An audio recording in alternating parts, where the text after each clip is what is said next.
300 হবে, 100 থেকে বেড়ে হইল 300, তার মানে ছিল হাইপোটনিক হইল আইসোটনিক। কথা বুঝতে পেরেছেন? ছিল কিন্তু হাইপোটনিক, এখন অসমোলারিটি বেড়ে কত হইল 300 হইল, মানে আইসোটনিক হইল। এই ব্যাপারটা ইম্পর্টেন্ট বুঝতে হবে। তো ভালো কথা, এখন এডিএইচ তো সিক্রেশন চলতে থাকবে এবং এডিএইচ এর মেইন সাইট অফ অ্যাকশন কিন্তু এটা না, মেইন সাইট অফ অ্যাকশন হচ্ছে এইটা, কালেক্টিং ডাক্ট। তো এখানে কন্টিনিউয়াস এডিএইচ পানি কি করবে, পানি রিঅবজর্ব করতে থাকবে এবং ফাইনালি এই কালেক্টিং ডাক্টে আলটিমেটলি 600 থেকে 900 মিলিঅসমোলের একটা ইউরিন প্রডিউস হবে। এই কারণে আমাদের ইউরিন নরমালি হাইপারটনিক, কনসেন্ট্রেটেড। তো দেখেন এই ইউরিনটা তার মানে কি, এই জায়গায় কনসেন্ট্রেটেড হচ্ছে না এই ফ্লুইডটা, কোথায় সেটা, কালেক্টিং ডাক্টে। কে করতেছে, এডিএইচ করতেছে। এডিএইচ এর মেইন সাইট অফ অ্যাকশন কোনটা, কালেক্টিং ডাক্ট। তাহলে এই কারণে মনে রাখবেন কালেক্টিং ডাক্টকে বলা হয় concentrating segment of the nephron. তাহলে বলেন তো concentrating segment of the nephron কোনটা, কালেক্টিং ডাক্ট। আর কনসেন্ট্রেটিং ফ্যাক্টর বা কনসেন্ট্রেটিং হরমোন কোনটা, এডিএইচ। বুঝতে পেরেছেন? ব্যাস। আচ্ছা, এইটা কখন, এই গেল একটা জিনিস যেটা এডিএইচ রিলিজ হলে হবে। এতক্ষণ আমি যে আলোচনাটা করেছি এখান থেকে, এটা হচ্ছে যখন এডিএইচ রিলিজ হয় তখন। তো মনে করেন এডিএইচ রিলিজ হইল না, কথার কথা, তাইলে এডিএইচ রিলিজ হলে তো কনসেন্ট্রেশন হবে, হাইপারটনিক ইউরিন হবে। তো মনে করেন এডিএইচ রিলিজ হয় নাই, এখন এডিএইচ রিলিজ হয় নাই, মনে করেন আপনার বডিতে অনেক পানি আছে, অনেক পানি আছে আপনার বডিতে, এখন আর এডিএইচ রিলিজ হয়ে পানিটা রিঅবজর্ব করবে না, করার দরকার নাই, বডিতে যেহেতু অনেক পানি আছে।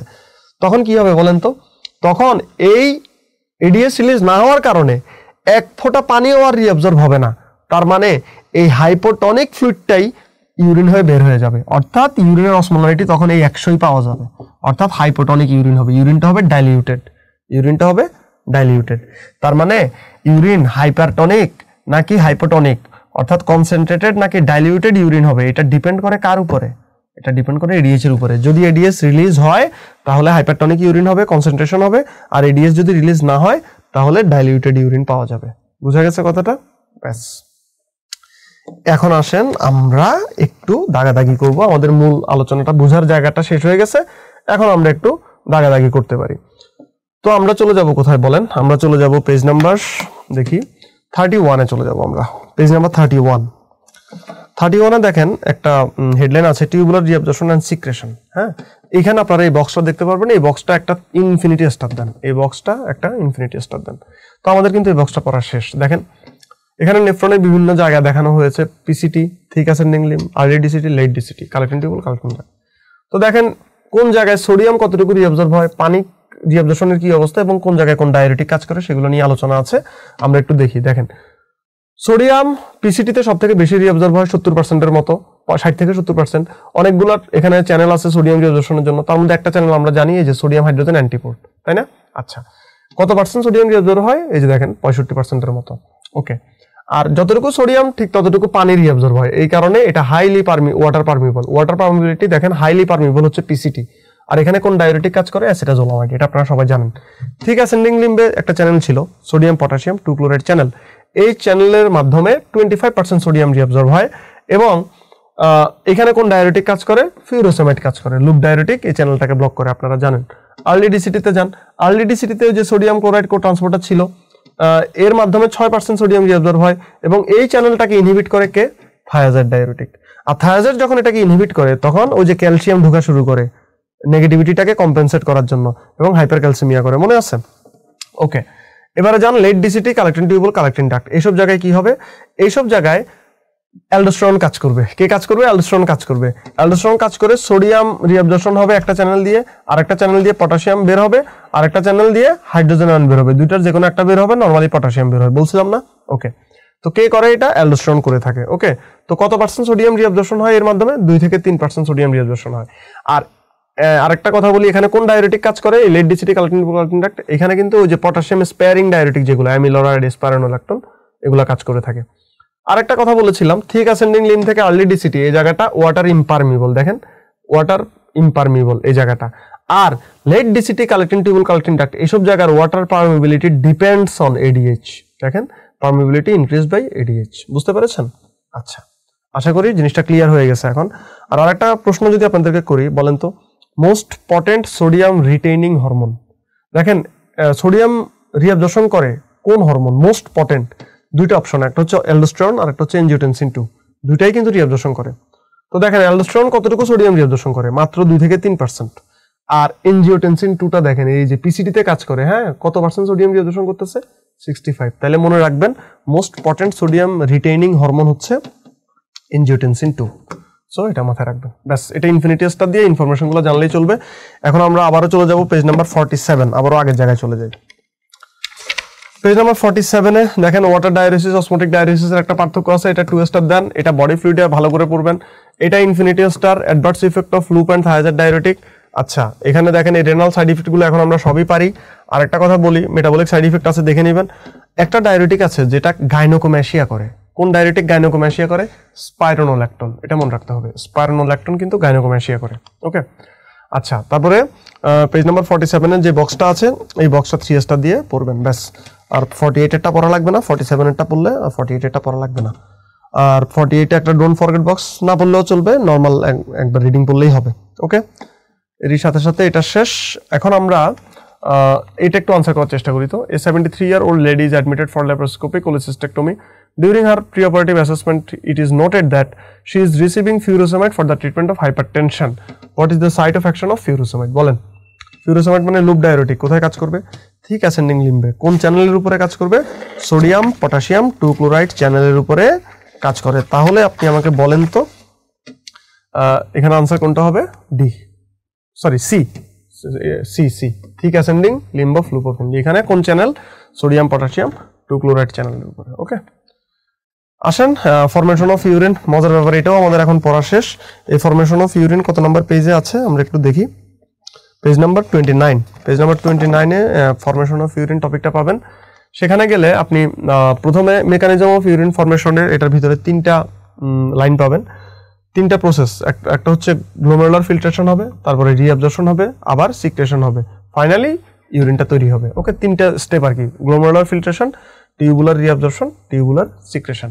তো আমাদের পরীক্ষার জন্য ফিল্ট্রেশন এটা এগুলো দরকার নাই, এখান থেকে প্রশ্ন আসে। এটা 3 স্টার, মানে টিউবুলার রিঅ্যাবজর্পশনের কোন জায়গায় ইউরিনটা কেমন হয়, টনিসিটিটা কেমন, হ্যাঁ, সেটা অলরেডি আন্ডারলাইন করে দেওয়া আছে। পেজ নাম্বার 30-তে গেলে আপনারা দেখতে পাবেন টিউবুলার রিঅ্যাবজর্পশন, এটা 3 স্টার দেন। তাহলে দেখেন পিসিটিতে ফ্লুইডটা কেমন ছিল? আইসোটনিক, ওই যে আন্ডারলাইন করা আছে। ডিসেন্ডিং লিম্বে কেমন ছিল? হাইপারটনিক, যেহেতু এটা সোডিয়াম ইম্পারমিবল ছিল, হাইপারটনিক। অ্যাসেন্ডিং লিম্বে কেমন ছিল? হাইপোটনিক, যেহেতু পানি ইম্পারমিবল ছিল, তাহলে হাইপোটনিক। আর ইন দ্য ডিস্টাল টিউবুল, এটার ব্র্যাকেটে লিখেন late DCT. In the 4 number point যেটা আছে, 4 নাম্বার পয়েন্টের এটার ব্র্যাকেটে লিখেন লেট ডিসিটি। তো লেট ডিসিটিতে মনে আছে নর্মালি তো এডিএস সিক্রেট হবে। এখন এডিএস যদি সিক্রেট হয় তাহলে লেট ডিসিটিতে ফ্লুইডটা কেমন হবে? আইসোটনিক। আর কালেক্টিং টিউবুল, কালেক্টিং ডাক্ট এসব জায়গায় হাইপারটনিক হবে। তো মনে রাখতে হবে এই যে 4 আর 5 নাম্বার পয়েন্টটা, এই যে লেট ডিসিটিতে আইসোটনিক এবং কালেক্টিং ডাক্টটা হাইপারটনিক, এটা কখন হবে? এটা যখন এডিএস রিলিজ হবে তখন হবে। তাহলে এই দুটার পাশে এটা লিখে রাখেন, when ADH releases, when ADH releases. আর যদি এডিএস রিলিজ না হয় তাহলে কি হবে?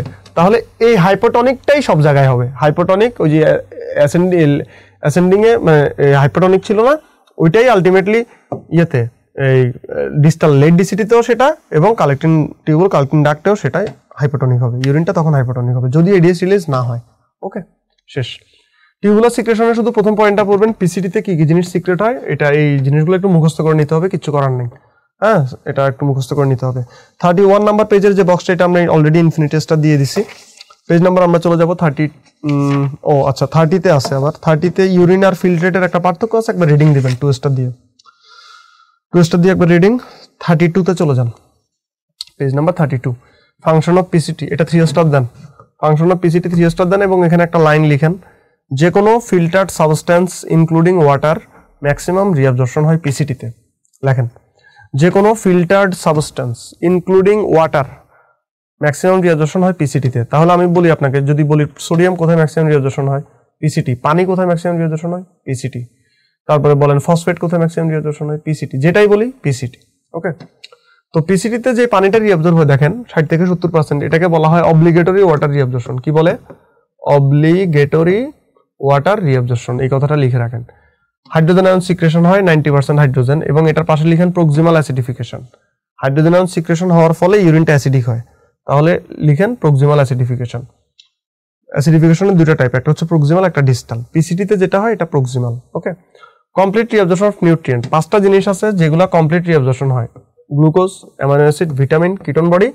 আরেকটা হচ্ছে লেখেন LMW প্রোটিন, লো মলিকুলার ওয়েট প্রোটিন, লো মলিকুলার ওয়েট প্রোটিন। এই 5টা জিনিস পিসিটিতে কমপ্লিটলি রিঅ্যাবজর্ব হয়। আচ্ছা, অ্যামোনিয়া জেনেসিস, অ্যামোনিয়া তৈরি হয়, অ্যামোনিয়া কিন্তু পিসিটি ডিসিটি দুটোতেই তৈরি হয়। আর সিনথেসিস অফ ভিটামিন ডি, এই যে ভিটামিন ডিটা কিন্তু তৈরি হয় পিসিটিতে। ওকে, পড়ে নিতে হবে 3 স্টার দিয়ে। ফাংশন অফ লুপোফেনলি রিডিং বা 2 স্টার, তারপরে ফাংশন অফ ডিসিটি রিডিং বা 2 স্টার। এখন আমরা চলে যাব ফাংশন অফ কালেক্টিং ডাক্ট, এটা আবার 3 স্টার, এটা আবার 3 স্টার। তাহলে দেখেন প্রথম পয়েন্ট আপনারা পারবেন, ইউরিনের কোয়ালিটি কেমন হবে সেটা ডিপেন্ড করে, কিন্তু ডিটারমাইন করে কালেক্টিং ডাক্টে। কেন? কারণ এখানে এডিএইচ কাজ করে। ইউরিনটা কি হাইপারটনিক হবে নাকি হাইপোটনিক হবে, সেই কোয়ালিটেটিভ চেঞ্জটা আলটিমেটলি কে ডিটারমাইন করে? Collecting duct. এখানে যে এডিএস কাজ করে, রিঅ্যাবজর্পশন অফ ওয়াটার করে, কনসেন্ট্রেটেড ইউরিন ফরমেশন করে, এই কারণে কালেক্টিং ডাক্টকে বলা হয় কনসেন্ট্রেটিং সেগমেন্ট। আচ্ছা, reabsorption of sodium chloride, secretion of potassium বা অ্যালডোস্টেরন, এখানে কিন্তু অ্যালডোস্টেরনও কাজ করে, তাই না? আর অ্যালডোস্টেরন আবার হাইড্রোজেন আয়নও সিক্রেট করতে পারে। তখন যে অ্যাসিডিফিকেশনটা হয় এটা হচ্ছে ডিস্টাল অ্যাসিডিফিকেশন। তাহলে এই 4 নম্বর পয়েন্টের ব্র্যাকেটে লিখে রাখেন ডিস্টাল অ্যাসিডিফিকেশন, ডিস্টাল অ্যাসিডিফিকেশন। ব্যাস, এতটুকু জানলে চলবে। এবারে পরের যে একটা হেডলাইন আছে, এগুলো একবার রিডিং, এগুলো মুখস্থ করতে হবে না, একবার রিডিং দিলে হবে। পেজ নাম্বার 34-এ গেলে একটা বক্স পাবেন সবার নিচে, এটা ইনফিনিটি স্টার, এটা ইনফিনিটি স্টার। কোন কোন হরমোন টিউবুলার রিঅ্যাবজর্পশনকে রেগুলেট করে? 5টা হরমোন আছে, যে 5টা হরমোন ডিটারমাইন করে কোনো একটা সাবস্টেন্স টিউব থেকে রিঅ্যাবজর্পশন হবে নাকি হবে না। এরকম কয়টা হরমোন আছে? 5টা হরমোন। তো আমাদের মনে রাখতে হবে ফাংশন তো লাগবেই, এগুলোর ইফেক্ট বা ফাংশন তো লাগবেই, কিন্তু সাইট অফ অ্যাকশন এই জায়গাটা থেকে এসবিএ আসে। সো আমাদেরকে এসবিএ এর আনসারগুলো জানতে হবে। হ্যাঁ, কোথায় কোন হরমোনটা কাজ করে এবং মেইনলি কাজ করে। তো আমি খুবই ইজিভাবে আপনাদেরকে প্রেজেন্ট করার চেষ্টা করি। 3টা হরমোন আছে, এই 3টা হরমোনের সাইট অফ অ্যাকশন একই, অ্যালডোস্টেরন, অ্যালডোস্টেরন, এডিএইচ, এএনপি। দেখেন 3টা hormone, aldosterone, ADH, ANP, atrial natriuretic peptide. এই 3টা হরমোনের সাইট অফ অ্যাকশন হচ্ছে লেট ডিসিটি থেকে সামনের দিকে, মানে late DCT collecting tubule, collecting duct. তাহলে অ্যালডোস্টেরনের পাশে আপনারা লেট ডিসিটি লিখে নেন, অ্যালডোস্টেরনের পাশে লেট ডিসিটি লিখে রাখেন। তাহলে 3টা হরমোনের সাইট অফ অ্যাকশন একই, অ্যালডোস্টেরন, এডিএইচ, এএনপি। এগুলার সাইট অফ অ্যাকশন কোথায়? Late DCT, collecting tubule, collecting duct. এখন যদি এসবিএ আসে, মেইন সাইট অফ অ্যাকশন কোনটা? Main site of action collecting duct. তিনটার ক্ষেত্রেই মেইন সাইট অফ অ্যাকশন হচ্ছে collecting duct, collecting duct, collecting duct. Okay, শেষ। এবারে আসেন এনজিওটেনসিন 2। মনে রাখবেন এনজিওটেনসিন 2 হচ্ছে বাংলাদেশের সাকিব আল হাসানের মতো অলরাউন্ডার, সব জায়গায় সে কাজ করে। তবে কোথায় বেশি কাজ করে? এসবিএ আসলে আনসার হবে এটা, পিসিটি। কেন? ওই যে পিসিটিতে 65% সোডিয়াম রিঅ্যাবজর্পশন করে কিন্তু এনজিওটেনসিন 2। ওকে, এবার আসেন প্যারাথাইরয়েড। প্যারাথাইরয়েড 3টা জায়গায় কাজ করতে পারে, পিসিটি, ভিসিটি আর হচ্ছে থিক অ্যাসেন্ডিং লিম্ব অফ লুপোফেনলি। তো এটার ক্ষেত্রে এসবিএ এর আনসারটা কিভাবে দিবেন আমি বলি। প্যারাথাইরয়েড 3টা জায়গায় 3টা আলাদা আলাদা কাজ করে। এখন আপনাকে প্রশ্নে দেখতে হবে কোন কাজ সম্পর্কে জানতে চাওয়া হয়েছে, যেই কাজ সম্পর্কে জানতে চাওয়া হয়েছে ওই অনুযায়ী এসবিএ এর আনসার হবে। ওকে, তো আমরা সবাই জানি, দেখেন প্যারাথাইরয়েড ক্যালসিয়াম রিঅ্যাবজর্পশন করে। তো ক্যালসিয়াম রিঅ্যাবজর্পশন করে কোন জায়গা থেকে এটা জানেন? মনে রাখতে হবে ক্যালসিয়াম রিঅ্যাবজর্পশন করে কিন্তু ডিসিটি থেকে, এই যে ডিস্টাল টিউবুল থেকে রিঅ্যাবজর্পশন করে ক্যালসিয়াম রিঅ্যাবজর্পশন। সুতরাং ক্যালসিয়াম হোমিওস্ট্যাসিস নিয়ে যদি একটা প্রশ্ন করে এবং তখন যদি বলে যে main site of action of parathyroid hormone in this case, তখন আনসার কি হবে? Distal convoluted tubule. বুঝতে পেরেছেন? ওকে, প্যারাথাইরয়েড ফসফেটের রিঅ্যাবজর্পশন কমায়। দেখেন ফসফেটের রিঅ্যাবজর্পশন কমায়, কোত্থেকে কমায়? এই যে এখান থেকে কমায়, পিসিটি, পিসিটি থেকে সে ফসফেটের রিঅ্যাবজর্পশন কমায়, পিসিটি থেকে। আর থিক অ্যাসেন্ডিং লিম্বে তাইলে কি করে? থিক অ্যাসেন্ডিং লিম্বে সে ক্যালসিয়ামের ভাইয়ের রিঅ্যাবজর্পশন বাড়ায়। ক্যালসিয়ামের একটা ভাই আছে, ক্যালসিয়ামের ভাইয়ের নাম হচ্ছে ম্যাগনেসিয়াম। কি নাম? ম্যাগনেসিয়াম। তাইলে থিক অ্যাসেন্ডিং লিম্বে সে ম্যাগনেসিয়ামের রিঅ্যাবজর্পশনটাকে বাড়ায়। এই থিক অ্যাসেন্ডিং লিম্ব অফ লুপোফেনলি এখানে কি করে? ম্যাগনেসিয়ামের রিঅ্যাবজর্পশনটা বাড়ায়। ওকে, ব্যাস 3টা জায়গায় 3টা অ্যাকশন করে।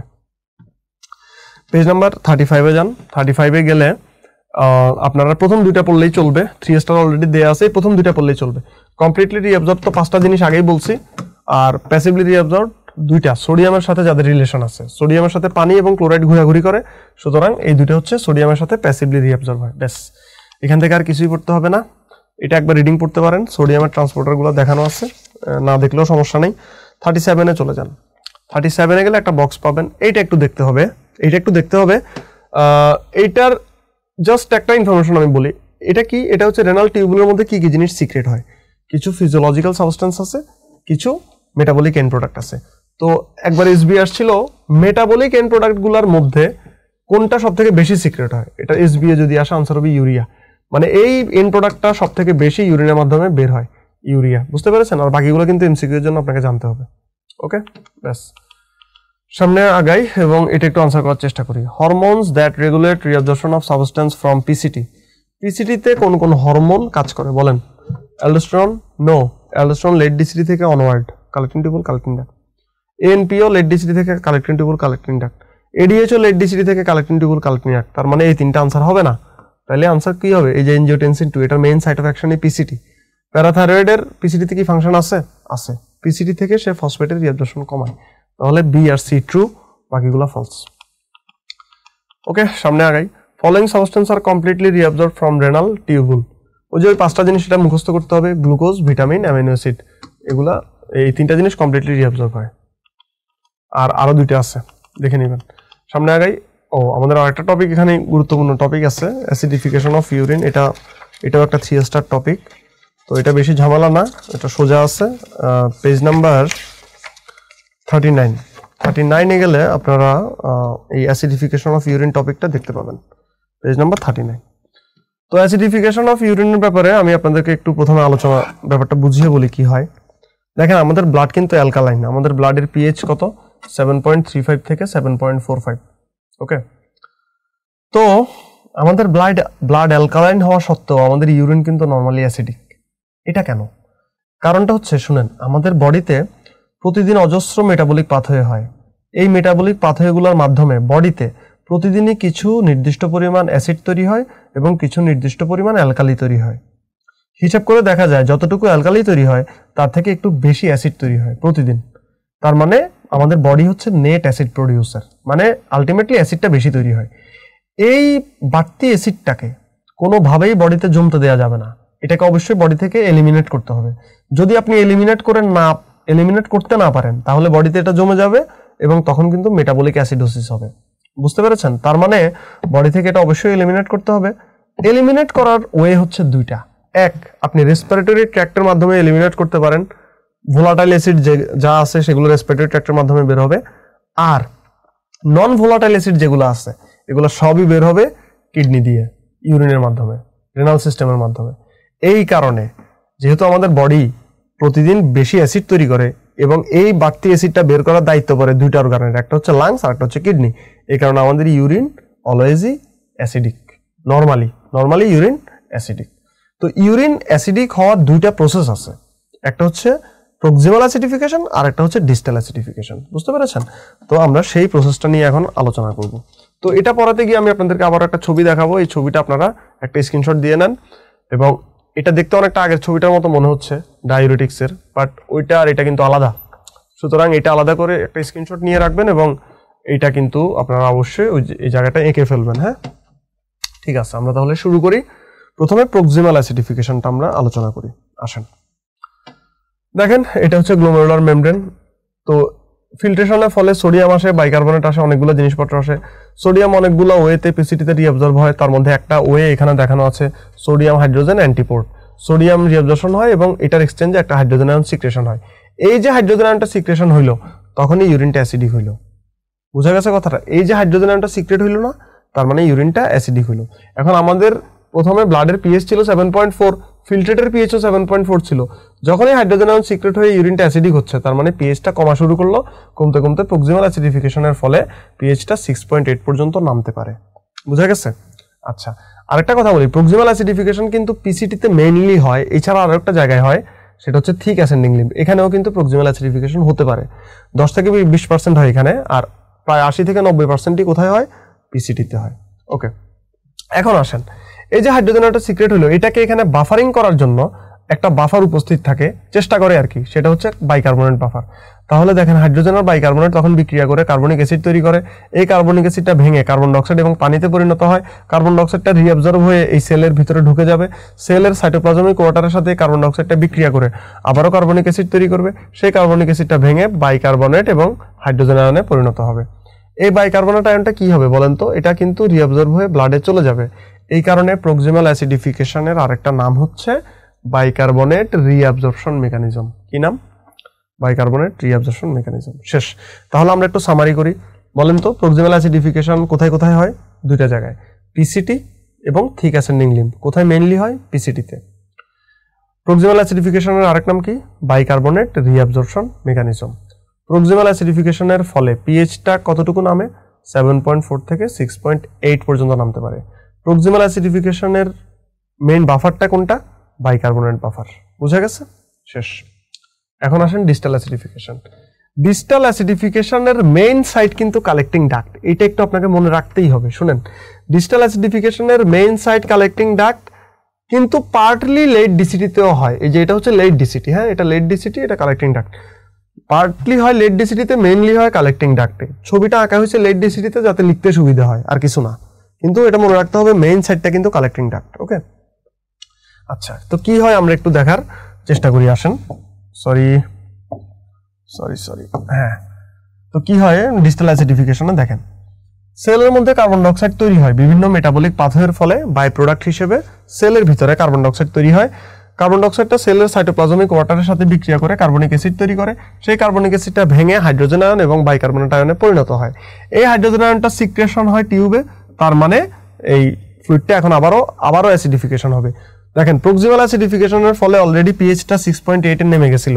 তার মানে যখন আবার ফার্দার হাইড্রোজেন আয়ন সিক্রেশন হচ্ছে, তার মানে পিএইচটা আরো কমবে। 6.8 থেকে কমতে কমতে একেবারে মিনিমাম 4.5 পর্যন্ত নামতে পারে। তবে মনে রাখতে হবে 4.5 এর নিচে কিন্তু ইউজুয়ালি ইউরিনের পিএইচ নামে না। এই কারণে 4.5 কে বলা হয় লিমিটিং পিএইচ অফ ইউরিন। 4.5 কে বলা হয় লিমিটিং পিএইচ অফ ইউরিন। ভালো কথা। তো এখানে এই হাইড্রোজেন আয়নটাকে বাফারিং করার জন্য দুইটা বাফার কাজ করে, একটা অ্যামোনিয়া বাফার আর একটা ফসফেট বাফার। অ্যামোনিয়া এবং ফসফেট বাফার, এই দুইটা বাফার কিন্তু এখানে কাজ করে।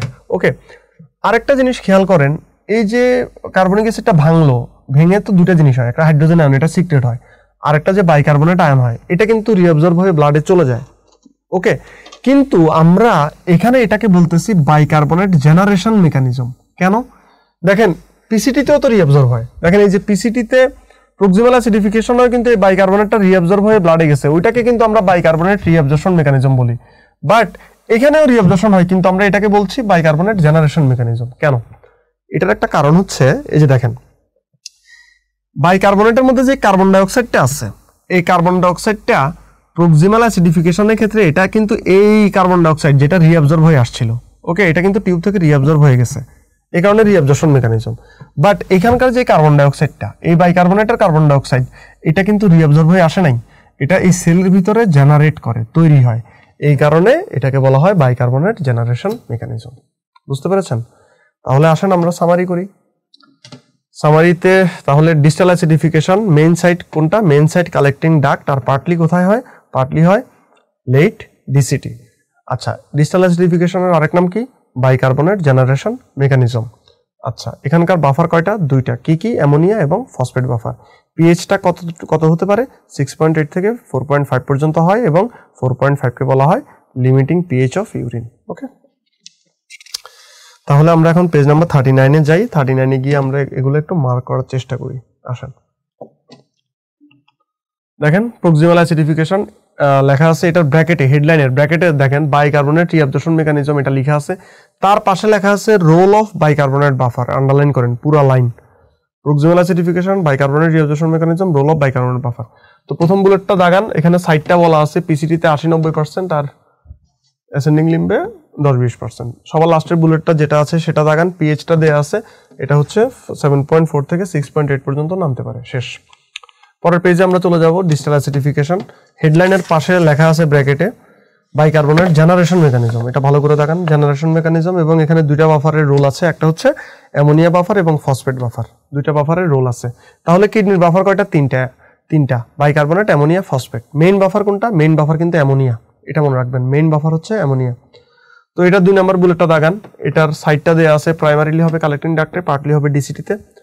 তারপরে সবার লাস্টের বুলেটের আগের বুলেটের লাস্ট লাইনটা দেখেন, লাস্টের বুলেটের আগের বুলেট, ওটার লাস্ট লাইনে পিএইচটা দেয়া আছে। এই যে দেখেন, পিএইচটা 6.8 থেকে 4.5 পর্যন্ত হতে পারে। Acid substance present in urine reading দিবেন।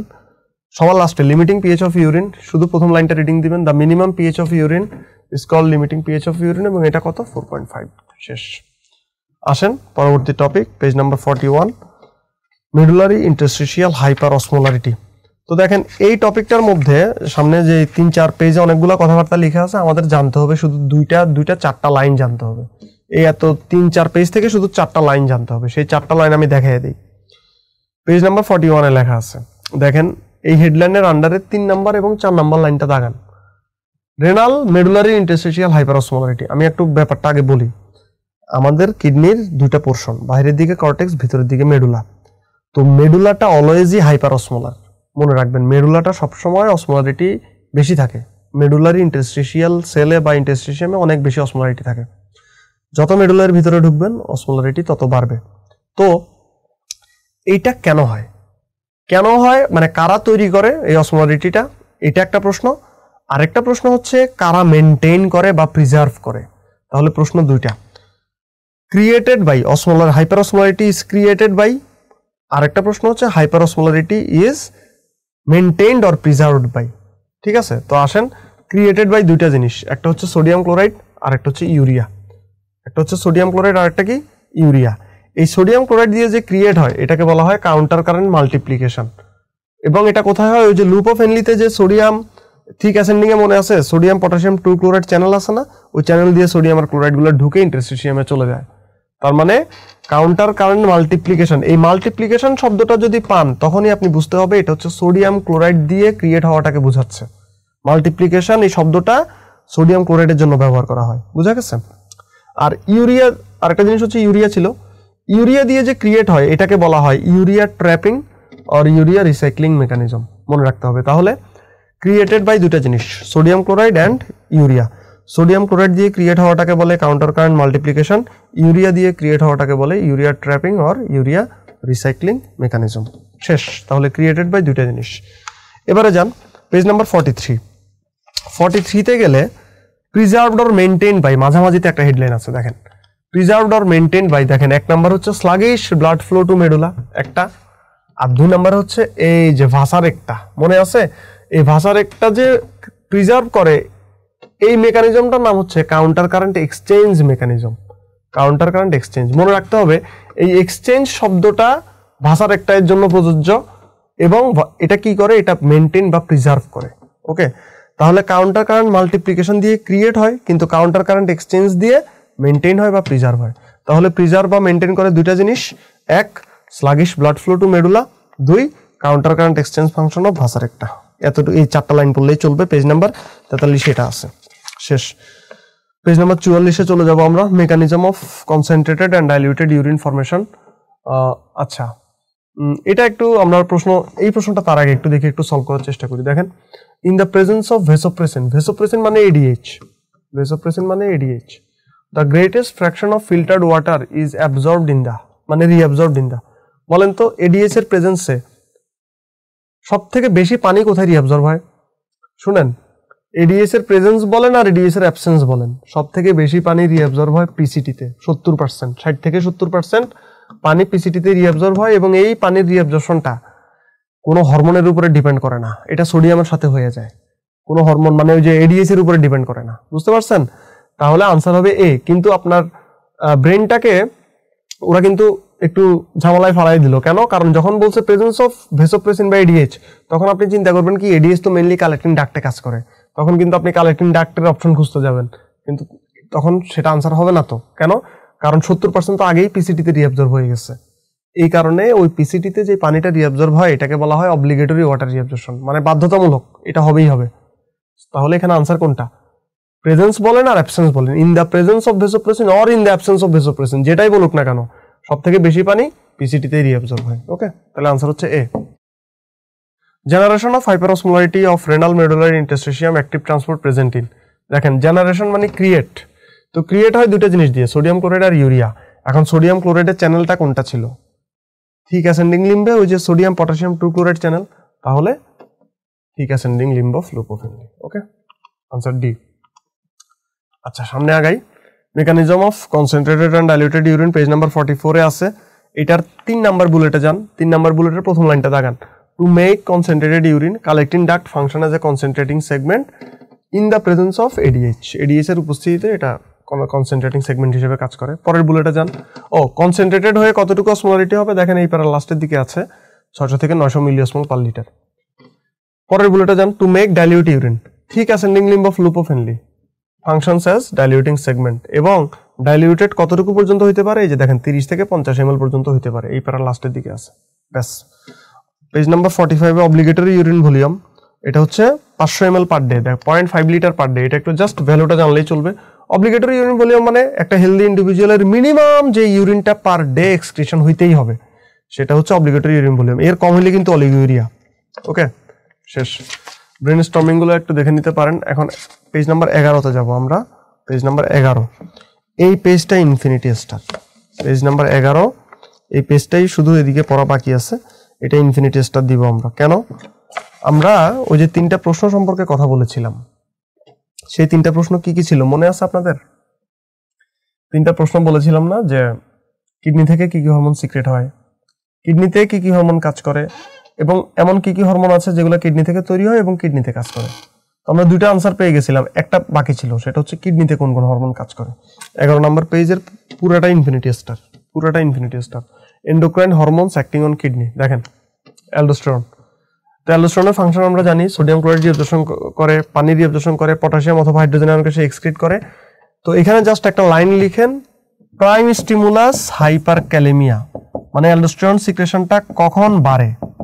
স্টিমুলাস কি? প্রাইম স্টিমুলাস হচ্ছে হাইপারক্যালেমিয়া, প্রাইম স্টিমুলাস হাইপারক্যালেমিয়া, এটা মনে রাখতে হবে।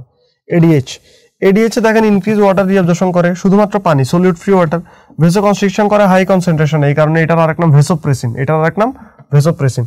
আরেকটা পয়েন্ট লিখেন, এডিএইচ এর ভিতরে আরেকটা বুলেট দিয়ে লেখেন, increase urea reabsorption, increase urea reabsorption in কোথায়?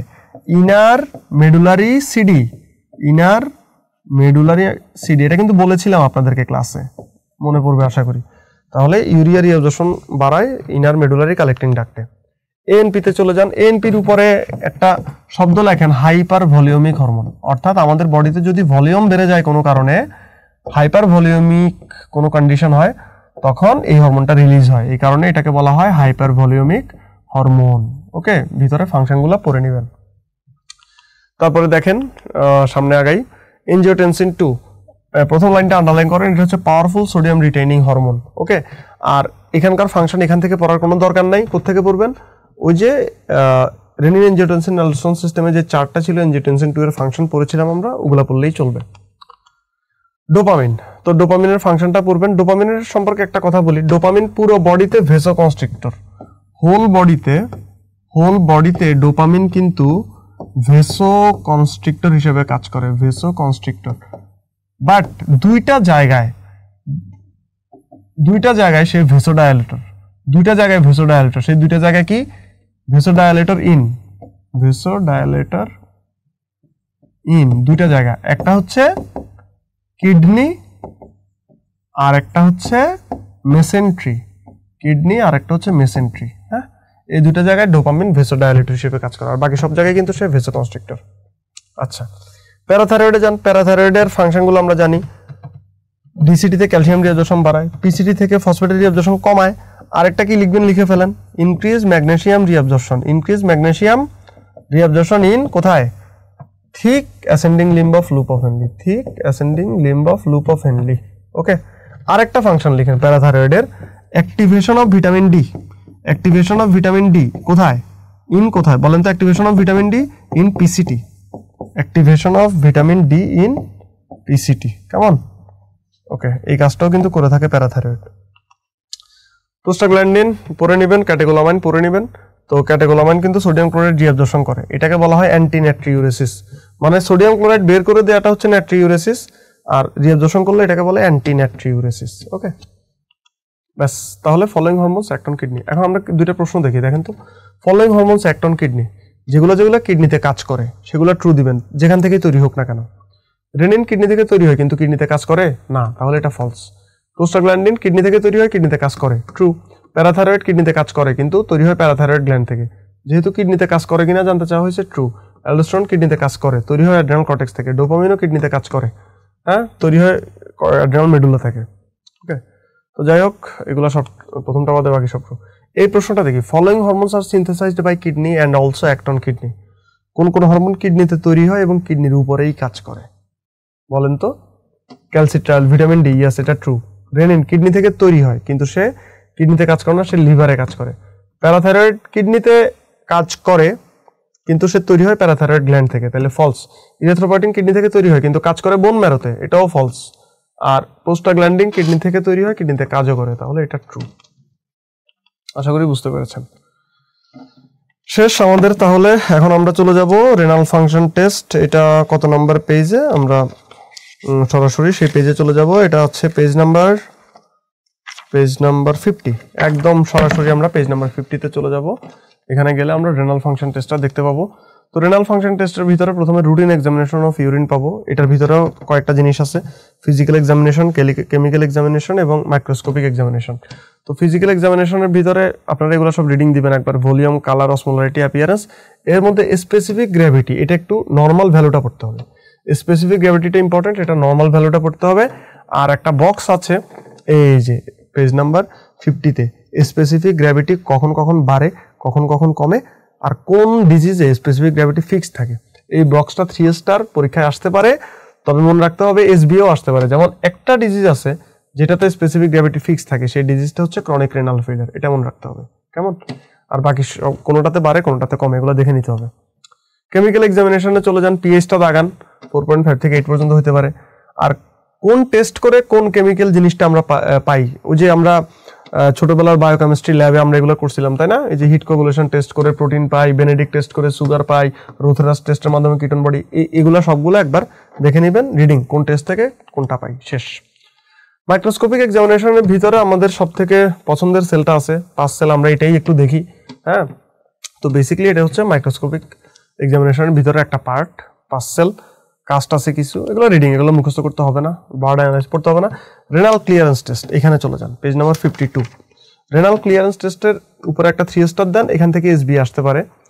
দেখেন, ক্রিয়েটিনিন ক্লিয়ারেন্স টেস্ট, এটা ইউজুয়ালি ইউজড অথবা মোস্ট ফ্রিকুয়েন্টলি সব থেকে বেশি ইউজ করা হয় কোন ক্লিয়ারেন্স টেস্ট? সেটা হচ্ছে creatinine clearance test. Inulin clearance test, এটা হচ্ছে গোল্ড স্ট্যান্ডার্ড। এটা কি? এটা হচ্ছে গোল্ড স্ট্যান্ডার্ড, এটা আপনারা জানেন অলরেডি, এটা হচ্ছে গোল্ড স্ট্যান্ডার্ড। আর 51 chromium level EDTA clearance test, এটা হচ্ছে মোস্ট অ্যাকিউরেট, এটা মোস্ট অ্যাকিউরেট। এখন যদি পরীক্ষায় প্রশ্ন আসে মোস্ট অ্যাকিউরেট ক্লিয়ারেন্স টেস্ট কোনটা, অপশনে ইডিটিএ নাই, তাহলে আনসার কি? তখন ইনুলিন আনসার। বুঝেন নাই? ওকে, তাহলে এই তিনটা এখানে জানতে হবে, কিন্তু একটা মোস্ট ফ্রিকুয়েন্টলি, একটা গোল্ড স্ট্যান্ডার্ড, একটা মোস্ট অ্যাকিউরেট। আর এখানে কিছুই পড়তে হবে না, পেজ নাম্বার 54-এ চলে যাব। 54-এ গেলে সবার উপরে advantage and disadvantage of creatinine clearance test একটা বক্স আছে, এটা 2 স্টার। সবার উপরে যে বক্সটা, advantage and disadvantage of creatinine clearance test, 2 star দিয়ে পড়ে নিব।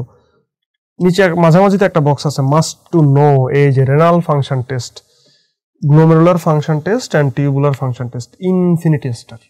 এটা ইনফিনিটি স্টার। পরীক্ষার আগে যদি রেনাল ফাংশন টেস্ট থেকে একটা জিনিস পড়ে যান, সেটা হচ্ছে এটা, গ্লোমেরুলার ফাংশন টেস্ট এবং tubular function test, infinity infinity infinity star. ঠিক আছে, এগুলো মুখস্থ করে নেবেন ডানে বামে। কেমন গেল? এদিকে আর তেমন কিছু পড়তে হবে না, মাইক্রোঅ্যালবুমিনুরিয়া একবার রিডিং করলে পড়তে পারেন। পেজ নাম্বার 56-এ চলে যান, causes of massive proteinuria. Page number 56-এ গেলে কজেস অফ ম্যাসিভ প্রোটিনিউরিয়া, এটার কিছু কজ আছে, সেই কজগুলো আপনারা দেখে নেবেন। ওকে, 2 স্টার দিয়ে দেখে নেবেন। তারপরে চলে যাব পেজ নাম্বার 58, প্লাজমা ক্লিয়ারেন্স। এটা একটু লাগবে, প্লাজমা ক্লিয়ারেন্সের একটা বক্স আছে, শুধু বক্সটার দিকে একটু তাকান। বিভিন্ন জিনিসের নর্মাল ক্লিয়ারেন্স দেয়া আছে, তো এর মধ্যে 3-4টা জিনিসের ভ্যালু আপনাকে মুখস্থ করতে হবে। যেমন গ্লুকোজ, আমি যদি গ্লুকোজের কথা বলি, শুনেন, গ্লুকোজ ফিল্ট্রেশন হয়, যেহেতু গ্লুকোজ ক্রিস্টালয়েড, কিন্তু যতটুকু ফিল্ট্রেশন হয় তার 100%ই আবার রিঅ্যাবজর্ব হয়। ওই যে মনে আছে 5টা জিনিস কমপ্লিট রিঅ্যাবজর্পশন হয়, তার মধ্যে একটা ছিল গ্লুকোজ। তো এই কমপ্লিট রিঅ্যাবজর্পশন হওয়ার কারণে এটা কিন্তু আমরা ইউরিনে পাই না। ওকে, এই কারণে গ্লুকোজের ক্লিয়ারেন্স কত হবে? 0। গ্লুকোজের ক্লিয়ারেন্স হচ্ছে 0। আর ইনুলিনকে গোল্ড স্ট্যান্ডার্ড বলে কেন? কারণ ইনুলিনের যে ক্লিয়ারেন্স, এটা হচ্ছে আমাদের জিএফআর এর সাথে পুরোপুরি কোইনসাইড করে, 125 ml per minute। ওকে, ক্রিয়েটিনিনটা একটু বেশি আছে। ইউরিয়াটা দেখবেন, এই তিনটা, এই গ্লুকোজ, ইউরিয়া, ইনুলিন, ক্রিয়েটিনিন, এই 4টা দেখলেন। আর এটা হচ্ছে লোয়েস্ট ক্লিয়ারেন্স গ্লুকোজ, তাহলে প্রশ্ন আসতে পারে না হাইয়েস্ট ক্লিয়ারেন্স কার? এই হাইয়েস্ট ক্লিয়ারেন্স হচ্ছে এটা প্যারা অ্যামিনো হিপ্পুরিক অ্যাসিড কত 560 অথবা 650, আপনাদের শীটে লেখা আছে অবশ্য 560 অথবা 650। তো এই 650 ভ্যালুটাও কিন্তু একটা জিনিসের সাথে কোইনসাইড করে, সেটা কি? এটা হচ্ছে ওই যে renal plasma flow, renal plasma flow কিন্তু 650। এই কারণে যদি পরীক্ষায় প্রশ্ন আসে কোন ইন্ডিকেটরের মাধ্যমে রেনাল প্লাজমা ফ্লো মেজার করা হয়, দ্য আনসার উইল বি প্যারা অ্যামিনো হিপ্পুরিক অ্যাসিড, প্যারা অ্যামিনো হিপ্পুরিক অ্যাসিড। ওকে, এটা দিয়ে কি করে রেনাল প্লাজমা ফ্লো মেজার করা হয়। শেষ। এই পেজের সবার নিচের দিকে এই যে একটা ইকুয়েশন আছে, দেখেন এই যে ইকুয়েশনটা, এটা একটু দেখে নেবেন। যে কোনো কিছুর ক্লিয়ারেন্স সমান ওটার urinary concentration into urinary volume divided by plasma concentration, কার সাথে সমানুপাতিক কার সাথে ব্যস্তানুপাতিক এগুলো দিয়ে স্টেম দিতে পারে। তো এটা দেখে পড়ে নেবেন। শেষ। এখান থেকে আর কিছুই পড়তে হবে না। পেজ নাম্বার 60 গেলে দুইটা জিনিস একটু রিডিং দিবেন, একটা ট্রান্সপোর্ট ম্যাক্সিমাম আর একটা রেনাল থ্রেশহোল্ড। শেষ। একটা হচ্ছে ট্রান্সপোর্ট ম্যাক্সিমাম আর একটা রেনাল থ্রেশহোল্ড। ব্যাস, এখান থেকে এতটুকু বললে হবে। এখন আসুন আমরা একটা এসবিএ প্রশ্ন সলভ করার চেষ্টা করি। Which one of the following has the lowest clearance value? বলেন তো লোয়েস্ট ক্লিয়ারেন্স ভ্যালু কার? গ্লুকোজ। তো এই প্রশ্নটাই যদি লোয়েস্টের জায়গায় হাইয়েস্ট বলতো তাহলে আনসার কি হইতো? আনসার হতো প্যারা অ্যামিনো হিপ্পুরিক অ্যাসিড, আনসার হতো প্যারা অ্যামিনো হিপ্পুরিক অ্যাসিড। ওকে, তাহলে আমাদের মোটামুটি এই জিনিসগুলো শেষ হলো। এখন আমাদের সর্বশেষ যে টপিকটা থাকলো সেটা হচ্ছে মিকচুরেশন রিফ্লেক্স। সবাই পেজ নাম্বার 61-এ চলে যান। আমরা তাহলে এখন শুরু করব মিকচুরেশন, আমাদের সর্বশেষ টপিক রেনাল সিস্টেমের। ওকে, পেজ নাম্বার 61-এ আমরা যে টপিকটা দেখবো সেটা হচ্ছে মিকচুরেশন। তো মিকচুরেশন নিয়ে যদি প্রশ্ন আসে এসবিএ আসার সম্ভাবনা আছে। হ্যাঁ, এসবিএ আসলেও আসতে পারে। তো আমরা মিকচুরেশন বোঝার জন্য আমরা প্রথমে একটু ফিজিওলজি নিয়ে আলোচনা করব, এই ব্যাপারটা কি হয় আসলে। এরপরে আমরা কিছু অ্যাবনর্মাল জিনিসপত্র একটু দেখব। তো প্রথমে নর্মাল ফিজিওলজি একটু দেখি। দেখেন, আমি তিনটা জিনিসের কথা বলবো। এটা হচ্ছে একটা ব্লাডার, ব্লাডারের মধ্যে একটা মাসেল আছে, সেটা হচ্ছে ডেট্রোসোর মাসেল। কি বলা হয়? ডেট্রোসোর মাসেল। এটা হলো একটা জিনিস। এরপরে দেখেন এখানে একটা স্ফিংটার আছে, এটার নাম হচ্ছে ইন্টারনাল ইউরেথ্রাল স্ফিংটার। এই যে এই জায়গাটায়, হ্যাঁ, এটা ছবিতে নাই, এখানে দেয়া আছে। তো এটা হচ্ছে ইন্টারনাল ইউরেথ্রাল স্ফিংটার, এটা হলো 2 নম্বর জিনিস। আর 3 নম্বর জিনিস যেটা, সেটা হচ্ছে এক্সটার্নাল ইউরেথ্রাল স্ফিংটার। এই যেটা দেয়া আছে ছবিতে, এটা হচ্ছে এক্সটার্নাল ইউরেথ্রাল স্ফিংটার। এটা হলো তিনটা। তাহলে তিনটা জিনিস বললাম, একটা হচ্ছে ডেট্রোসোর মাসেল অফ দ্য ব্লাডার, একটা ইন্টারনাল ইউরেথ্রাল স্ফিংটার, একটা এক্সটার্নাল ইউরেথ্রাল স্ফিংটার। তো খেয়াল করেন, এক্সটার্নাল স্ফিংটারটাকে সাপ্লাই দেয় একটা নার্ভ, যেটার নাম হচ্ছে পুডেন্ডাল নার্ভ। এটা রুট ভ্যালু হচ্ছে স্যাক্রাল 2, 3, 4, মানে স্যাক্রাল সেগমেন্ট থেকে, অর্থাৎ স্যাক্রাল 2, 3, 4 থেকে এই নার্ভটা অ্যারাইজ করে। এই নার্ভটাই হচ্ছে ভলেন্টারি নার্ভ, অর্থাৎ এই নার্ভের মাধ্যমেই আমরা এক্সটার্নাল স্ফিংটারটাকে কন্ট্রোল করতে পারি, কন্ট্রাকশন করতে পারি, রিল্যাক্সেশন করতে পারি। তাহলে আমরা আমাদের ইচ্ছাকৃতভাবে এই যে অনেক সময় মিকচুরেশন হোল্ড করে রাখি বা রিল্যাক্স করি, সেটা কোন নার্ভের মাধ্যমে করি? সেটা হচ্ছে পুডেন্ডাল নার্ভ। এটাকেই বলা হয় ভলেন্টারি নার্ভ, বা আরেকটা নাম আছে সোমাটিক নার্ভ বলে। সোমাটিক নার্ভ বা ভলেন্টারি নার্ভ কোনটা? Pudendal nerve, root value sacral 2, 3, 4। এবং আমাদের ভলেন্টারি কন্ট্রোল শুধুমাত্র এক্সটার্নাল স্ফিংটারটার উপরে থাকে। এই এক্সটার্নাল স্ফিংটারটা বাদ দিয়ে উপরের যে দুইটা জায়গা আছে, অর্থাৎ ইন্টারনাল স্ফিংটার এবং ডেট্রোসোর মাসেল, এগুলার কন্ট্রোল কিন্তু আমাদের উপরে নাই। এগুলার কন্ট্রোল অটোনমিক, আপনা আপনি হয়, নিজে নিজে হয়। তো অটোনমিক নার্ভাস সিস্টেমের আবার দুইটা কম্পোনেন্ট, একটা হচ্ছে প্যারাসিম্প্যাথেটিক, একটা হচ্ছে সিম্প্যাথেটিক। তার মানে ডেট্রোসোর মাসেল এবং ইন্টারনাল স্ফিংটার এগুলোকে সাপ্লাই দেয় প্যারাসিম্প্যাথেটিক এবং সিম্প্যাথেটিক, দুইটাই সাপ্লাই দেয়। ওকে, তো আমরা একটু দেখি প্যারাসিম্প্যাথেটিক যে নার্ভটা আছে এটার নাম হচ্ছে পেলভিক স্প্ল্যাঙ্কনিক নার্ভ। কি নাম? Pelvic splanchnic nerve. এটার রুট ভ্যালু হচ্ছে স্যাক্রাল 2, 3, 4, একদম এক্স্যাক্টলি পুডেন্ডালের যে রুট ভ্যালুটা একই রুট ভ্যালু, একই জায়গা থেকে অরিজিন করে, স্যাক্রাল 2, 3, 4। এটার সাপ্লাইং এরিয়া দুইটা, একটা হচ্ছে ওই যে ডেট্রোসোর মাসেল, আর একটা কি ইন্টারনাল ইউরেথ্রাল স্ফিংটার। গেল। এখন আসেন সিম্প্যাথেটিক নার্ভ। সিম্প্যাথেটিক যে নার্ভটা, এটার নাম হচ্ছে হাইপোগ্যাস্ট্রিক নার্ভ। এটার রুট ভ্যালু নাম্বার 1, 2, 3, নাম্বার 1, 2, 3, এবং এইটার সাপ্লাইং এরিয়াও কিন্তু সেম প্যারাসিম্প্যাথেটিকের মতোই, মানে detrusor muscle and internal urethral sphincter. এখন খেয়াল করেন, সিম্প্যাথেটিক এবং প্যারাসিম্প্যাথেটিক দুইটারই কিন্তু সাপ্লাইং এরিয়া একই, বাট এদের ফাংশন পুরোপুরি একটা একটার বিপরীত, একটা একটার উল্টা। তো আমরা একটু পেলভিক নিয়ে প্রথমে কথা বলি। প্যারাসিম্প্যাথেটিক যেটা, এটা কি করে? এটা মিকচুরেশন করায়, মানে এটা চায় আমাদের মিকচুরেশন হোক। যখন প্যারাসিম্প্যাথেটিক স্টিমুলেশন হয় তখন মিকচুরেশন করার জন্য যা যা করার প্রয়োজন সেটা হবে। এখন কি করতে হবে তাহলে? ডেট্রোসার মাসলকে কন্ট্রাকশন করতে হবে এবং ইন্টারনাল স্ফিংটারকে রিল্যাক্স করতে হবে। বুঝতে পেরেছেন? তাহলে প্যারাসিম্প্যাথেটিক বা পেলভিক নার্ভ কি করে? Contraction of the detrusor muscle and relaxation of the internal urethral sphincter. আর সিম্প্যাথেটিক নার্ভ যেটা, সেটা হচ্ছে মিকচুরেশনকে হতে দিবে না, সে মিকচুরেশনকে হোল্ড করবে, ইউরিনকে হোল্ড করবে। তাহলে তার কাজ কি?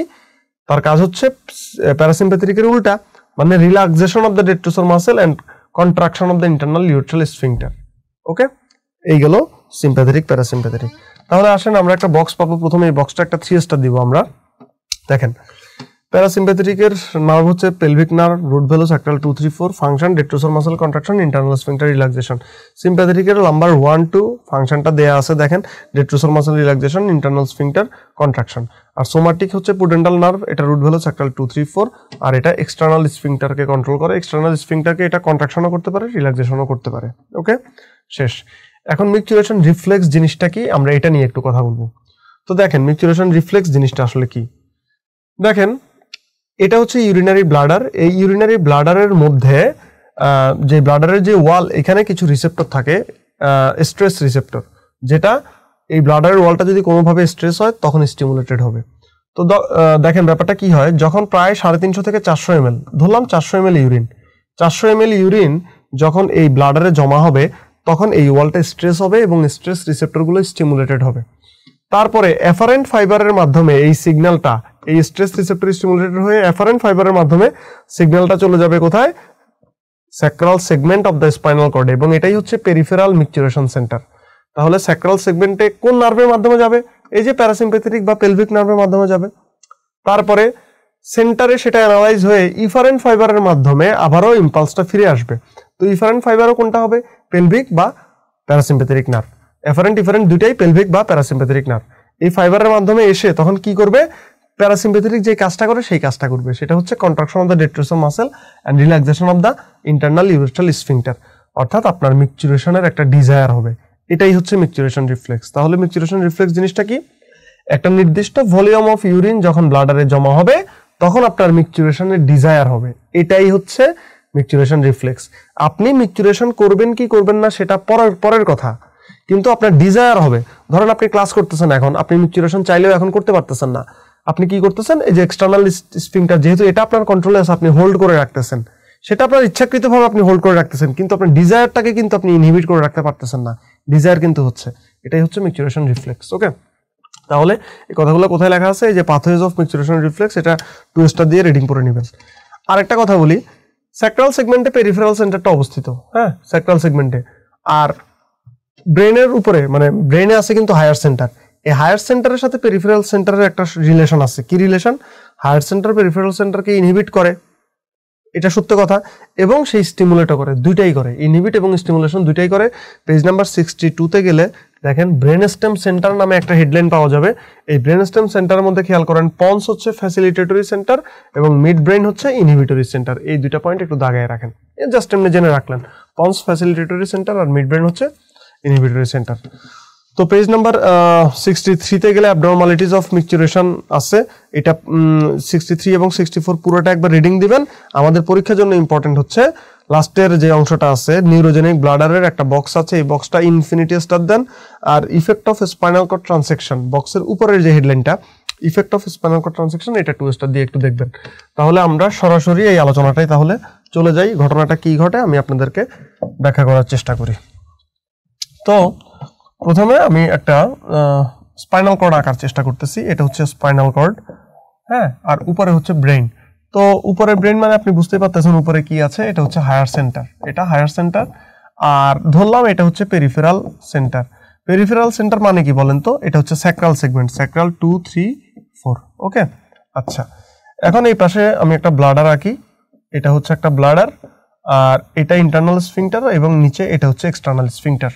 তো এখন দুইটা ফাইবার রাখতেছি, এটা হচ্ছে এফারেন্ট ফাইবার আর এটা হচ্ছে ইফারেন্ট ফাইবার। এফারেন্ট ফাইবার দিয়ে সেন্সরি সিগন্যালটা সেন্টারে আসে, ইফারেন্ট ফাইবার দিয়ে যায়, আর এটা হচ্ছে স্ট্রেস রিসেপ্টর। তাহলে মিকচুরেশনের পাথওয়েটা খেয়াল করেন, রিফ্লেক্সের পাথওয়ে, প্রথমে রিসেপ্টর, এটা স্টিমুলেটেড হবে যখন 400 ml জমা হবে, এরপরে সিগন্যালটা এফারেন্ট ফাইবারের মাধ্যমে পেরিফেরাল সেন্টারে আসবে, পেরিফেরাল সেন্টার থেকে ইফারেন্ট ফাইবারের মাধ্যমে ইফেক্টর অর্গানে আসবে। ইফেক্টর অর্গান মানে ডেট্রোসার মাসল আর internal sphincter, detrusor contraction, internal sphincter relaxation.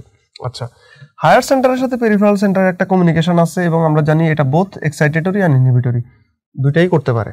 ওকে, তো দেখেন এখন আমরা যেটা পড়বো সেটা হচ্ছে স্পাইনাল কর্ডের কোথাও যদি কোনো লিশন হয় তখন আপনার ব্লাডার কি বিহেভিয়ার করবে, এটা হচ্ছে এখন আমাদের পরীক্ষার জন্য ইম্পর্টেন্ট। দেখেন, মনে করেন স্পাইনাল কর্ডের এই জায়গায় ইনজুরি হইল অ্যাবাভ দ্য লেভেল, শুনেন লেভেল কোনটা, লেভেল হচ্ছে স্যাক্রাল সেগমেন্ট যেখানে পেরিফেরাল সেন্টারটা অবস্থিত, এটার উপরে যদি ইনজুরি হয় এটাকে আমরা বলি above the level. Above the level যদি ইনজুরি হয়, হ্যাঁ অ্যাবাভ দ্য লেভেল, তাহলে বলেন অ্যাবাভ দ্য লেভেল যদি ইনজুরি হবে, এখন এখানে ইনজুরি হলে আমাকে বলেন তো মিকচুরেশন রিফ্লেক্সটা কি নষ্ট হবে? নো, মিকচুরেশন রিফ্লেক্স ইনটেক্ট থাকবে। রিফ্লেক্স নষ্ট হইতে হলে রিফ্লেক্সের পাথওয়ের কোনো একটা জায়গায় ঝামেলা হইতে হবে। আমাকে বলেন তো পাথওয়ের কি কোনো জায়গায় কোনো ঝামেলা আছে? Receptor, efferent fibre, centre efferent fibre, effector organ, এগুলোতে কোনো ঝামেলা আছে? নাই। তার মানে মিকচুরেশন পাথওয়ে ইনটেক্ট, রিফ্লেক্সের পাথওয়েটা ইনটেক্ট, ওটাতে কোনো ঝামেলা নাই। কিন্তু তাইলে ঝামেলাটা কোন জায়গায় হইলো? ঝামেলাটা হবে হায়ার সেন্টারের সাথে পেরিফেরাল সেন্টারের কোনো কমিউনিকেশন থাকবে না, অর্থাৎ এক্সাইটেটরি ইনহিবিটরি এই ব্যাপারগুলো থাকবে না। তার মানে কি? তার মানে হচ্ছে তার কোনো সোশ্যাল অ্যাওয়ারনেস থাকবে না, সে বুঝতেই পারবে না সে ক্লাসে আছে নাকি অন্য কোথাও আছে নাকি ওয়াশরুমে আছে, অর্থাৎ তার মিকচুরেশনের উপরে হায়ার সেন্টারের কোনো ভূমিকা বা কন্ট্রোল থাকবে না। এটা গেল একটা পয়েন্ট। আর একটা জিনিস বলেন, অ্যাবাভ দ্য লেভেল যদি ইনজুরি হয় তাহলে কি টাইপের নিউরন লিশন হয়?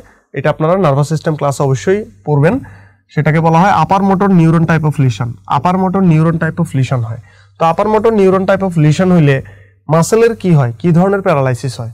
স্পাস্টিক প্যারালাইসিস, মানে ঘন ঘন কন্ট্রাকশন করবে, শক্ত হয়ে খিচুড়ির মতো হবে, ঘন ঘন কন্ট্রাকশন করবে। এই কারণে ব্লাডারের যে ডেট্রোসার মাসেল আছে এটা বেশি বেশি কন্ট্রাকশন করবে, স্পাস্টিসিটি হবে, কন্ট্রাকশন করবে। এই কারণে এই ব্লাডারটাকে তখন বলা হবে হাইপারটনিক ব্লাডার। কি বলে? Hypertonic bladder. তো এখন দেখেন একটা হাইপারটনিক ব্লাডার কি করবে? সামান্য একটু ইউরিন আসলেই সে কন্ট্রাকশন করে বের করে দেওয়ার চেষ্টা করবে না, তার মানে তার একটা আর্জেন্সি ডেভেলপ করবে। এটাকে বলা হয় আর্জ ইনকন্টিনেন্স। কি বলে? Urge incontinence. এখন আমাকে বলেন, এই যে ডেট্রোসার মাসেল কন্ট্রাকশন করে এটা কোন নার্ভাস সিস্টেমের মাধ্যমে করে? প্যারাসিম্প্যাথেটিক। প্যারাসিম্প্যাথেটিক ডেট্রোসারকে কন্ট্রাকশন করে। তাহলে এটার একটা ট্রিটমেন্ট হিসেবে আপনি অ্যান্টিকোলিনার্জিক ড্রাগ দিতে পারেন। কেন? কারণ প্যারাসিম্প্যাথেটিকের নিউরোট্রান্সমিটার হচ্ছে অ্যাসিটাইলকোলিন। তাহলে এখন যদি আপনি অ্যান্টিকোলিনার্জিক ড্রাগ দেন তাহলে অ্যাসিটাইলকোলিনের অ্যাক্টিভিটিটা ইনহিবিট হবে, সো কন্ট্রাকশনটা একটু কমবে। এই কারণে এটার একটা ট্রিটমেন্ট অপশন হতে পারে অ্যান্টিকোলিনার্জিক ড্রাগ। ওকে, তাহলে অ্যাবাভ দ্য লেভেল যদি ইনজুরি হয় তাহলে এই ব্যাপারগুলো ঘটবে। ওকে, আর আরেকটা ট্রিটমেন্ট হতে পারে ক্যাথেটার করে দিতে পারেন। ক্যাথেটার আপনি যে কোনো ব্লাডারের সমস্যা আপনি ক্যাথেটার করে দিতে পারেন, এটা একটা কমন ট্রিটমেন্ট। ওকে, এখন আসেন, মনে করেন ইনজুরিটা এইখানে হয়েছে, সব ঠিক আছে, এই যে পেরিফেরাল সেন্টারে ইনজুরিটা হইলো, তাইলে মানে at the level, peripheral centre মানে অ্যাট দ্য লেভেল। তাহলে দেখেন অ্যাট দ্য লেভেল যদি ইনজুরি হয় তাহলে কি সমস্যা হবে বলেন তো? কি ধরনের নিউরন লিশন হবে? আচ্ছা, মিকচুরেশন রিফ্লেক্স কি নষ্ট হবে? ইয়েস, মিকচুরেশন রিফ্লেক্স অবশ্যই নষ্ট হবে। কেন? কারণ এই যে সেন্টারটা এখানে ড্যামেজ হয়েছে না, তাহলে রিফ্লেক্সের পাথওয়ের কোনো একটা কম্পোনেন্ট গেলেই রিফ্লেক্স নষ্ট, শেষ। তাহলে বলেন অ্যাট দ্য লেভেলে যদি ইনজুরি হয় কি ধরনের নিউরন লিশন হবে? এটাকে বলা হয় lower motor type of neuron lesion. Lower motor neuron lesion. এখন লোয়ার মোটর নিউরন লিশনে মাসেলে কি ধরনের প্যারালাইসিস হয়? ফ্ল্যাসিড প্যারালাইসিস হয়। ফ্ল্যাসিড মানে একদম থলথলে হয়ে যায়, লেথার্জিক হয়ে যায়। তাহলে ডেট্রোসার মাসেলটা তখন আর কন্ট্রাকশন করতে পারবে না, একদম টনিসিটি নাই। এই কারণে এই ব্লাডারটাকে তখন বলা হবে অ্যাটনিক ব্লাডার। এ মানে অ্যাবসেন্ট, অ্যাটনিক ব্লাডার মানে টনিসিটি একদমই নাই, সে কন্ট্রাকশন করতেই পারবে না। তাহলে দেখেন যদি কন্ট্রাকশন করতেই না পারে তাহলে ইউরিন যে জমা হবে এগুলোকে বের করবে কেমনে? বের তো করতে পারবে না। তার মানে ইউরিন জমতে থাকবে, জমতে জমতে জমতে জমতে এক সময় এখানে ক্যাপাসিটি যখন একদম ফুল হয়ে যাবে তখন ইউরিনটা ওভারফ্লো হয়ে বের হয়ে আসবে। এটাকে বলে ওভারফ্লো ইনকন্টিনেন্স। এটাকে কি বলে? Overflow incontinence. আচ্ছা, আর একটা জিনিস কি ট্রিটমেন্ট কি হতে পারে? ট্রিটমেন্ট ডেফিনেটলি এখানে আপনি ক্যাথেটারটাই মেইনলি করা হয়, ক্যাথেটার করে ফেলতে পারেন। ওকে, আচ্ছা এবারে আসেন, মনে করেন হায়ার সেন্টার ইনজুরি হলো, ব্রেন স্ট্রোক হলো, তাহলে কি হবে? তাহলে ওই যে অ্যাবাভ দ্য লেভেল, তো ওই অ্যাবাভ দ্য লেভেলে আপার মোটরের এই ফিচারগুলো আপনি পাবেন। ওকে, গেল। এখন মনে করেন সব ঠিক আছে, শুধু এই ফাইবারটা কাটা গেছে, এফারেন্ট ফাইবার, তাইলে কি হবে বলেন তো? কি ধরনের ইনকন্টিনেন্স হবে? দেখেন এফারেন্ট ফাইবার যদি কাটা যায় তার মানে সেন্সরি নার্ভ নাই, তাহলে এখানে ইউরিন জমা হবে কিন্তু সে বুঝতেই পারবে না ইউরিন জমা হবে। তো বুঝতেই যদি না পারে কন্ট্রাকশনও তো করতে পারবে না, তাহলে কি হবে, আলটিমেটলি এক সময় ইউরিন জমতে জমতে ওভারফ্লো হয়ে বের হয়ে যাবে, দ্যাট ইজ ওভারফ্লো ইনকন্টিনেন্স হবে। আবার আসেন, মনে করেন সব ঠিক আছে, শুধু ইফারেন্ট ফাইবারটা কাটা গেছে, শুধু ইফারেন্ট ফাইবারটা কাটা গেছে, বাকি সব ঠিক আছে, তাহলে কি ধরনের ইনকন্টিনেন্স হবে? তখনও কিন্তু ওভারফ্লো, যদি হয় ওভারফ্লো। কিভাবে দেখেন, মনে করেন ইউরিন জমতেছে, পেশেন্টটা বুঝতে পারবে, যেহেতু তার সেন্সরিটা ঠিক, সে বুঝতে পারবে যে ইউরিনটা জমতেছে, কিন্তু সে ইফারেন্টের মাধ্যমে কন্ট্রাকশন করে এটাকে বের করতে পারবে না। কেন? কারণ ইফারেন্ট ফাইবার তো নষ্ট, ড্যামেজ, তাহলে কন্ট্রাকশন করার ক্যাপাসিটি তার নাই, কন্ট্রাকশন করতে পারবে না, তাহলে ইউরিনটা জমতে থাকবে, একটা সময় ওভারফ্লো হয়ে বের হয়ে আসবে।